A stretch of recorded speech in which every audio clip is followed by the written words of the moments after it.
عزیزان گرامی، تاریخ انسانیت کے دو عظیم ترین معجزے ہیں جو میں آج آپ کی خدمت میں بیان کرنا چاہتا ہوں۔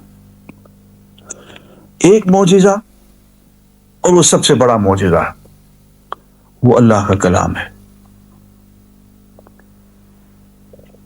دیکھیے، اگر ہم آج چاہیں کہ اپنی کسی محنت، اپنی کسی کاوش، کسی کتاب کو ہم محفوظ کر لیں، پریزرو کر لیں، تو یہ ہمارے بس میں نہیں ہے۔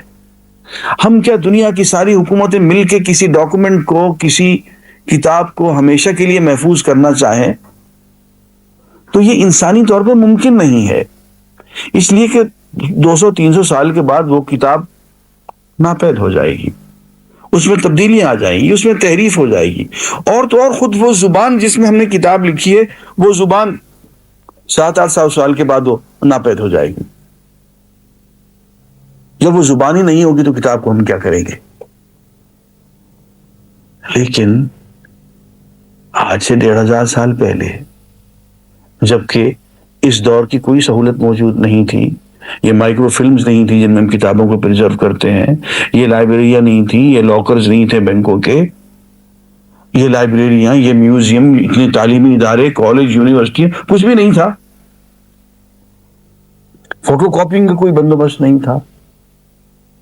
لیکن ایک کتاب کے بارے میں دعویٰ کر دیا گیا کہ یہ محفوظ رہے گی، ہمیشہ ہمیشہ محفوظ رہے گی، 1000 سال تک محفوظ رہے گی۔ عزیزان گرامی، یہ دعویٰ تو ہم آج بھی نہیں کر سکتے اپنی کتاب کے بارے میں۔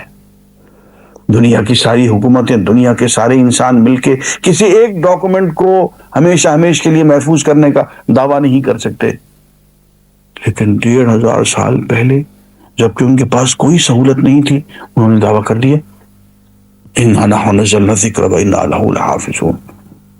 ہم ہیں جنہوں نے اس کی کتاب کو، اس پیغام کو، اس دین کو نازل کیا ہے، دیکھ لینا، ہم اس کی حفاظت کر کے دکھائیں گے۔ وَإِنَّهُ لَكِتَابٌ عَزِیزٌ، اور یہ ایک زبردست کتاب ہے، لَا يَأْتِیهِ الْبَاطِلُ مِن بَیْنِ یَدَیْهِ وَلَا مِن خَلْفِهِ، اس کے آگے پیچھے سے کوئی غلط بات اس میں شامل نہیں کی جا سکتی۔ تنزیل من عزیز الحکیم، یہ عزیز و حکیم کی طرف سے نازل کردہ کتاب ہے، یہ اسی کا وعدہ ہے، محفوظ رہے گا۔ 20ویں جگہ یہ آیت آئی، لا مبدل لکلماتہ، اس کے کلمات کو کوئی تبدیل کرنے والا نہیں ہے۔ پہلی آیت، ذالک الکتاب لا ریب فیہ، یہ آسمانی کتاب ہے، لا ریب فیہ، اس میں کوئی شک نہیں، شک والی کوئی بات اس میں شامل نہیں ہو سکی، اس میں کوئی ملاوٹ نہیں ہو سکی، کوئی ایڈیشن، آلٹریشن، کوئی تحریف اس میں نہیں ہو سکے گی، انتہائی خالص، یہ جینوین وہی ٹیکسٹ ہے جو محمد رسول اللہ صلی اللہ علیہ وسلم کے ہاتھوں میں تھا۔ یہ دعویٰ انسانی دعویٰ نہیں ہو سکتا۔ اگر انسانی دعویٰ ہوتا تو آج ہم کیوں نہ کر لیتے؟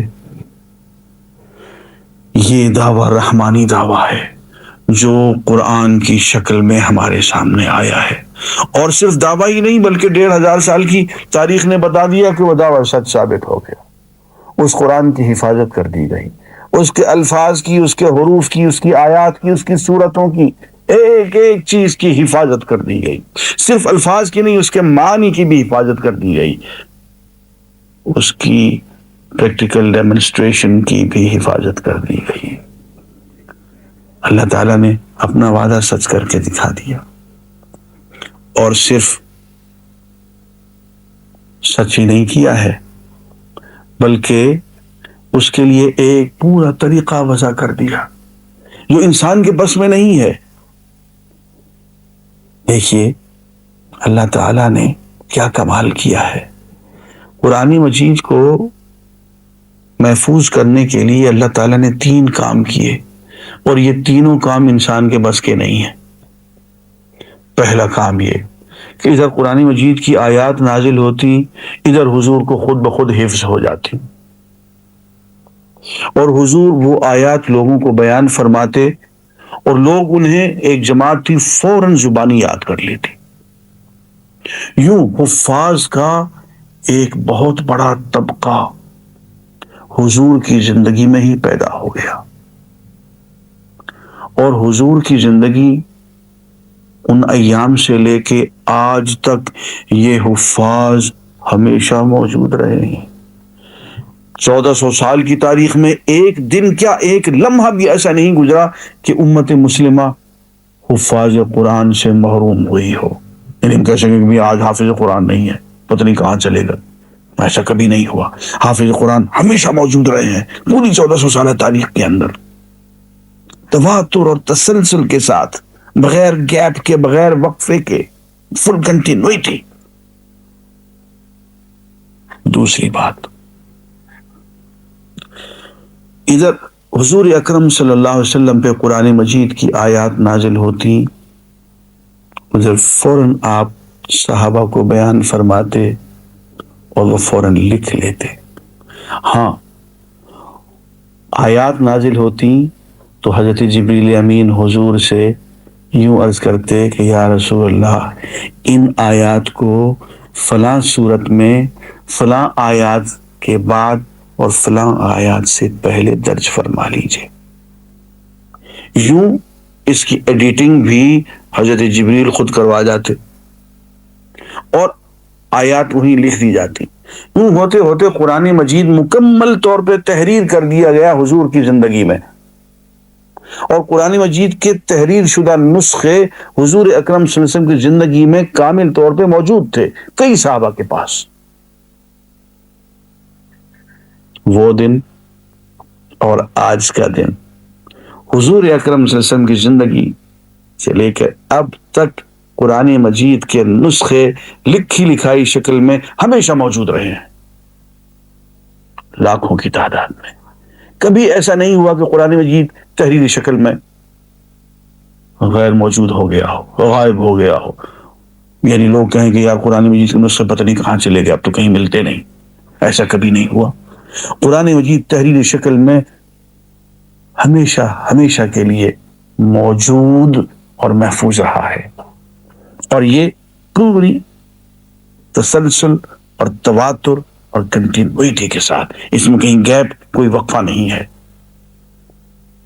اور تیسری بات وہ یہ ہے کہ حضور اکرم صلی اللہ علیہ وسلم پہ جو ہی قرآن مجید کی آیات نازل ہوتی، آپ اس پہ عمل فرماتے، صحابہ سے بھی عمل کرواتے، اس کی پریکٹیکل ڈیمونسٹریشن ہوتی کہ یہ حکم آ گیا ہے، اس پہ یوں عمل کرنا ہے۔ حضور اکرم صلی اللہ علیہ وسلم کی زندگی سے لے کے، اس زمانے سے لے کر کے آج تک ہمیشہ تواتر اور تسلسل کے ساتھ، بغیر وقفے کے، علماء کرام، اہل اللہ ہمیشہ موجود رہے ہیں، جنہوں نے قرآن مجید پہ عمل کیا ہے، جن کی پوری زندگی قرآن مجید کی روشنی میں گزرتی ہے۔ یوں 3 طریقوں سے قرآن مجید کی حفاظت کی گئی، حفظ کے ذریعے سے، حفاظ قرآن کے راستے سے، یہ حفاظ قرآن ہمیشہ موجود رہے ہیں۔ تحریر کے راستے سے، یہ قرآن مجید کے تحریری نسخے جو حضور کی زندگی میں مکمل ہو گئے، اس زمانے سے لے کر کے اب تک قرآن مجید تحریری نسخوں کی شکل میں ہمیشہ موجود رہا ہے۔ اور تیسرے، ان لوگوں کی زندگیوں کے راستے سے جنہوں نے قرآن مجید پہ عمل کیا ہے، اور ان کی پوری زندگی چلتا پھرتا قرآن مجید ہے، یا قرآن مجید کا سراپا ہے، حضور اکرم صلی اللہ علیہ وسلم کی اتباع کا نمونہ ہے۔ تو قرآن سینوں میں، تحریری شکل میں اور انسانوں کی زندگی میں گزشتہ 1400 سال سے محفوظ، مأمون اور موجود چلا آ رہا ہے۔ یہ انسان کے بس کی چیز تو نہیں تھی، یہ تو رحمانی عمل ہے، اور انسانی تاریخ کا سب سے بڑا معجزہ ہے جو ہر مسلمان کے گھر میں رکھا ہوا ہے۔ وہ اس معجزے کو دیکھ کے اگر اللہ کا شکر گزار نہیں ہوتا اور اس معجزے کی قدر نہیں کرتا ہے تو کم نصیبی کی بات ہے۔ وآخر دعوانا الحمدللہ۔